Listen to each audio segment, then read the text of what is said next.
Olá, alunos! Agora vamos continuar, então, vendo as características da derme. Bom, falamos que a derme é um tecido conjuntivo e, como tal, um tecido conjuntivo ele é o quê? É um tecido de preenchimento. Ele é um tecido aonde você vai ter células que vão estar dispersas em uma matriz extracelular. E essa matriz extracelular, ela é produzida pelas próprias células que estão presentes nesse tecido conjuntivo, como nós veremos mais adiante. Então vamos com calma. O que tem então nesse tecido conjuntivo? Principalmente no tecido conjuntivo da derme. Bom, água, que é o principal componente do nosso próprio organismo. Nosso organismo é 75% de água. Nós vamos ter também glicoproteínas e proteínas fibrosas. Aí a gente entra na parte que interessa muito o profissional de estética. Porque quais são essas proteínas fibrosas que nós temos na derme? São duas que são as principais e são extremamente importantes no sentido da estética: colágeno e elastina. Então agora, antes da gente continuar, vejam aqui comigo nesta imagem.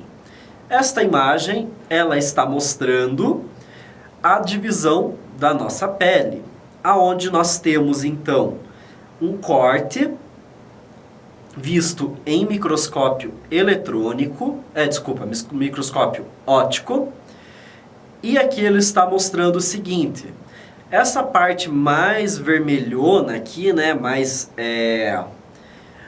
um rosa mais forte, né, não chega a ser vermelho, mas vamos lá. Essa parte aqui é a epiderme, e aqui ele está mostrando para você camada basal, camada espinhosa, camada granulosa, a camada lúcida ou de transição e, por fim, o estrato córneo.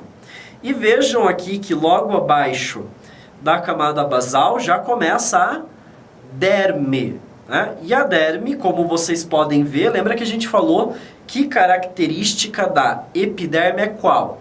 Células altamente agrupadas, como se fosse uma parede de tijolos. Por sua vez, na derme, a gente vê que tem um monte de espaço em branco, né? E um rosa mais clarinho em relação da epiderme. Justamente porque na derme não tem uma quantidade tão grande de células e as células elas ficam dispersas. E a matriz extracelular, ela não se cora tão bem, né, com os corantes que são utilizados para observação em microscopia. Além disso, vocês podem perceber alguns círculos. E esses círculos eles têm um espaço vazio dentro deles, em branco. Esses aqui, esses círculos, eles na verdade são os vasos sanguíneos. Só que a gente está vendo um corte dele como se a gente fosse cortar um rocambole. Como se a gente tivesse cortado um pedacinho de rocambole. Então a gente está vendo ele dessa forma, por isso que a gente vê ele assim circular, ok? E esses pontinhos mais escuros, aqui na derme ainda, nessa parte de baixo, onde ele está mostrando neste desenho, esses pontinhos quase bem vermelhinhos ou puxando mais para um violeta, são as células, que a gente já vai falar sobre elas, que são os fibroblastos. Agora voltando aqui para mim. Como na derme nós não temos uma divisão exata, nós não temos as células bem agrupadinhas e organizadas como na epiderme, nós temos menos camadas dentro da nossa derme. E essas camadas são quais? São duas: a derme papilar e a derme reticular. A derme papilar é aquela que está grudadinha ali, a parte que está conectada com a camada basal. Logo depois da camada basal, quando você chega na derme, você já tem a derme papilar. Então ela está em contato com o que a gente chama de junção dermoepidérmica. E essa derme papilar, a gente diz que ela é um tecido conjuntivo frouxo. Ela serve para quê? para apoiar e para nutrir as células epiteliais. A função dessa derme papilar é garantir a nutrição da nossa epiderme, porque lembra que a gente falou lá da epiderme, né? A epiderme ela não tem vascularização, ela depende do favor dos outros para poder se alimentar. E nesse caso, a parte responsável por manter a nutrição da nossa epiderme é justamente a derme papilar. E essa derme papilar, ela tem também uma maior quantidade de células, como no caso as células da derme, que é o fibroblasto. Por isso, na derme papilar é onde a gente tem uma maior cicatrização. O processo de cicatrização funciona com maior eficiência na derme papilar, justamente devido à grande quantidade de fibroblastos que se encontram nessa região. E aí nós temos uma camada mais abaixo, que não tem uma divisão muito clara. Isso é importante ficar bem evidente, né? Você não tem ali uma distinção bem certinha, onde você olha, aqui deve ser camada dermopapilar, né? E aqui deve ser camada reticular. Não, a gente não tem essa divisão muito clara, né? A parte mais superior, a gente diz que é a derme papilar, aquela que está próxima da epiderme, da junção dermo-epidérmica, e a camada mais profunda, a gente diz então que ela é a camada reticular. Então a derme papilar, ela acaba sendo mais rica em colágeno e elastina. Como a gente já falou, isso acontece porque nessa região está presente o maior número de células em relação à derme reticular. Já a derme reticular, por sua vez, ela é chamada de tecido conjuntivo denso. Por que essas características? Por que esse nome?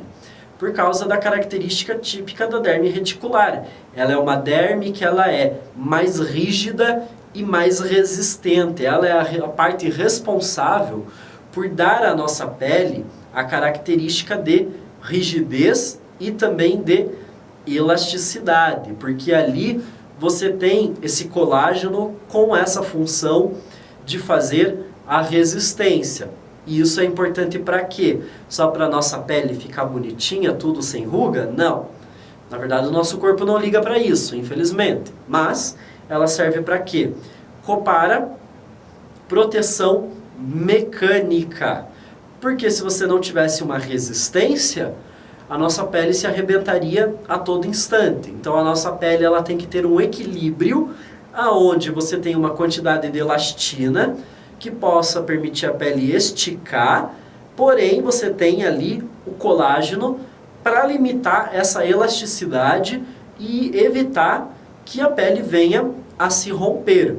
E nós temos como colágeno principal desse tipo de colágeno na derme reticular, nós temos o colágeno tipo 1. O colágeno tipo 1 ele é o colágeno, então, responsável por dar as características de resistência, que é diferente do colágeno que forma a membrana basal. Lembra que a gente falou lá da membrana basal na parte de epiderme. A membrana basal ela é uma rede de colágeno que ela serve para quê? Para separar a epiderme da nossa derme. A derme fica lá embaixo, a epiderme fica mais superficial, mais externa. E elas ficam separadinhas pela membrana basal, que é uma rede de colágeno tipo 4. E esse colágeno ele serve justamente para fazer membrana. E essa membrana ela vai servir para quê? Além de fazer a sustentação da epiderme, ela também serve para filtrar aquilo que vai passar da derme para a epiderme e da epiderme para a derme. Então é para isso que serve a membrana basal. Então o nosso organismo ele tem diversos tipos de colágeno. E cada qual com a sua função. E nós já vimos que na pele nós temos dois que são muito importantes. O tipo 1, que fica na derme reticular para fazer para dar característica de resistência e firmeza para a pele, e o tipo 4, que é aquele que vai formar a membrana basal, que serve para sustentar a nossa epiderme. Então agora nós vamos fazer mais uma pausa e em seguida voltaremos para falar sobre a estrela da nossa pele, que é o fibroblasto.